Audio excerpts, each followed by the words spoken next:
Serious হন, জীবনটার ব্যাপারে serious হন। জীবনটা কিন্তু হেলায় খেলার বিষয় না।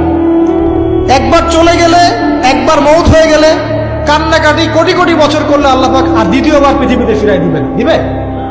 তো কি কারণে আমরা আমাদের সময়টাকে হেলায় নষ্ট করছি? সুযোগ আছে? কোনো সুযোগ নাই। যেই কাজের পরকালীন কোনো ফায়দা নাই সেই কাজে আমি নাই। সোজা কথা বোঝেন? যেই কাজে পরকালের কোনো ফায়দা নাই সেখানে আমি নাই, এরকম আকীদা লাগবে। ইলম অর্জন করবেন কেন? পরকালের ফায়দা আছে তাই। নামাজ কেন পড়বেন? পরকালে ফায়দা আছে তাই। প্রেমের সম্পর্ক করবো না কেন? পরকালে ফায়দা নাই তাই। এই গান এই মিউজিক শুনবো না কেন? আমি পরকালে কোনো ফায়দা নাই তাই। আমি অহেতুক এসব টিকটকের পিছনে ঘুরবো না কেন? পরকালে কোনো ফায়দা নাই তাই। যে কাজ পরকালে ফায়দা দিবে আমি সেই কাজে আছি। পারা যাবে ইনশাল্লাহ? আল্লাহ তৌফিক দান করুন। যুবক ভাইদেরকে আমি অনুরোধ করবো যে আপনাদের যৌবনটা আগামী মুসলিম উম্মার ভবিষ্যৎ। এই যে বলে না যে জাতির কাণ্ডারি হবে অমুক তমুক, কেউ জাতির কাণ্ডারি হতে পারবে না। জাতির কাণ্ডারি যদি হতে চায় তাহলে মুসলিম যুবকরাই হতে পারবে। যারা সারাদিন মাদকদ্রব্য সেবন করে এরা জাতিকে কিচ্ছু দিতে পারবে না। যারা সারাদিন হকি স্টিক নিয়ে ঘুরছে আর নির্মমভাবে মানুষকে মারছে এরা জীবনেও জাতিকে কিচ্ছু দিতে পারবে না। ফাসাদ সৃষ্টি করা ছাড়া কিচ্ছু করতে পারবে না। দেশকে, জাতিকে এবং উম্মাকে যদি এগিয়ে নিতে হয় শুধু মুসলিম যুবকরাই পারবে ইনশাআল্লাহ। এবং কারা পারবে? যারা অন্য ধর্মের মানুষ কিন্তু মনটা স্বচ্ছ সৎ, তারাও পারবে। যাদের মনে সততা আছে অন্য ধর্মের হলেও তারা পারবে ইনশাআল্লাহ। যার মনে সততা নাই সে পারবে না। কখনো করাপ্টেড, দুর্নীতিপূর্ণ মন নিয়ে কখনো দেশের খেদমত, জাতির খেদমত করা যায়। বাংলাদেশের সবচেয়ে বড় সমস্যা দুর্নীতি। বাংলাদেশের 1 নম্বর সমস্যা দুর্নীতি। দুর্নীতি যদি না থাকতো আর সমস্ত কালো টাকা যদি সাদা করা যেত বাংলাদেশের মানুষকে আজকে না খেয়ে মরতে হতো না। 65% মানুষকে আজকে এই খাবারের সংকটে ভুগতে হতো না। সামনের দিনগুলো কঠিন হবে, ভয়াবহ হবে, এটা সবাই বুঝতে পারছে, হয়তো শুধু আপনারা পারছেন না। আল্লাহ পাক আপনাদেরকে বোঝার তৌফিক দান করুন, আমিন। সামনে যান, নিজের জীবনকে কাজে লাগান, যৌবনকে কাজে লাগান, একটা হালাল রিজিক সার্চ করেন। অল্প রিজিকে সন্তুষ্ট হয়ে যান, উচ্চাভিলাষী হবেন না। উচ্চাভিলাষী হওয়ার দরকার নাই, যতটুকু আসছে আলহামদুলিল্লাহ, এটুকুর মধ্যেই সন্তুষ্ট থাকেন। পারবেন ইনশাআল্লাহ। সামনে যাবেন, আদর্শ পরিবার করবেন, পরিবারের মধ্যে ইসলাম থাকবে।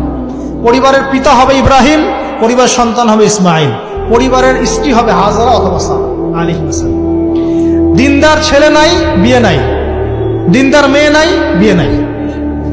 ওই যেটা আপনি মনে করছেন রূপ সৌন্দর্য হাবিজাবি, কিচ্ছু থাকবে না ভাই, কিচ্ছু থাকবে না।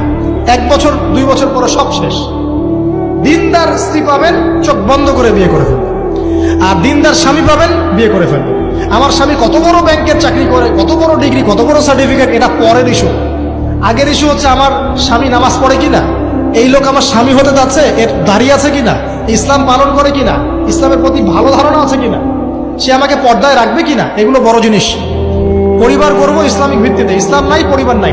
এমনকি পরিবার গড়ার পরেও যদি দেখেন যে পরিবারের সদস্যদেরকে বোঝাতে বোঝাতে আপনি ক্লান্ত হয়ে যাচ্ছেন, পরিবারের সদস্যদেরকে দিন বোঝাতে আপনি ক্লান্ত, কিছুতেই দিন বুঝতে চায় না, আপনি আসহাবুল কাহাফ হয়ে যান, তাও ভালো। বুঝেন নাই? আপনি নিজের চটকা তেল দেন, ওটা বাদ দেন, ওর কবরের হিসাব ওর ছেড়ে দেন, আপনি ইব্রাহিম হয়ে যান, আপনি আসহাবুল কাহাফ হয়ে যান, তাও ভালো। ইসলাম নিয়ে কোনো কম্প্রোমাইজ নাই। পরিবারের সদস্যরাও যদি আল্লাহর পথে চলার ক্ষেত্রে প্রতিবন্ধকতা সৃষ্টি করে, বাদ দিয়ে দেন, দরকার নেই।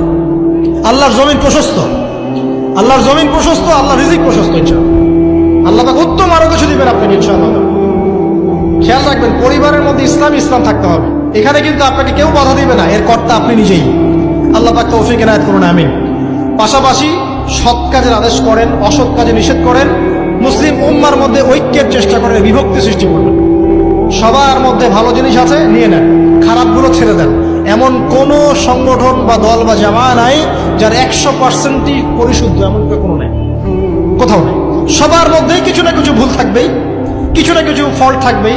ওই ফল্টগুলোকে নিয়ে যদি আপনি পড়ে থাকেন আর কাদা ছড়াছড়ি করতে থাকেন, কাজ হবে না। এখন এই যুগটা সেই যুগ না। এটা কি সাহাবীদের যুগ যে চুল ছেঁড়া বিশ্লেষণ করতে হবে? এখন কি খেলাফা কায়েম আছে? সাহাবীদের যুগে খেলাফা কায়েম আছে, ইসলামিক অর্থনীতি কায়েম আছে, ইসলামিক রুলিংস চলছে। তখন সূক্ষ্ম বিষয় নিয়ে সাহাবীরা একে অপরের সাথে কনফ্লিক্টে যাচ্ছে।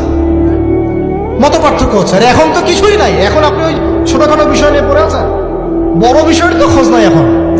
আল্লাহ পাক আমাদেরকে বোঝার তৌফিক এনায়েত করুন, আমিন।